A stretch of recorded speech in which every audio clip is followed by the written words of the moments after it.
నందీశ్వరుడు మొట్టమొదట శివదర్శనం చెయ్యాలి, తర్వాతనే మనం చెయ్యాలి.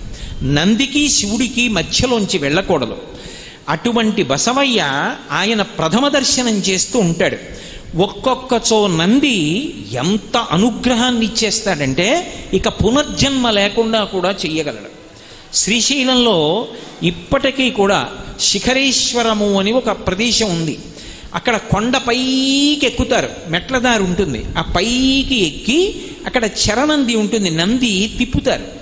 ఆ నందిని తిప్పినప్పుడు ఆ నందీశ్వరుడి యొక్క పాదముల కింద చిన్న కైవారంలా ఉంటుంది. అందులో 4 పదార్థములు వెయ్యాలి: నువ్వులు, బెల్లం, బియ్యం, పత్తి గింజలు. ఈ 4 వెయ్యాలి. ఇప్పుడు నేను మళ్ళీ అవన్నీ ఎందుకు వేస్తారు, ఏమిటి, ఎక్కడ చెప్పగలను, ఎప్పటికవుతుంది? ఆ 4 పదార్థములు వేసి నందిని గుండ్రంగా తిప్పాలి. తిప్పితే 4 నలుగుతాయి.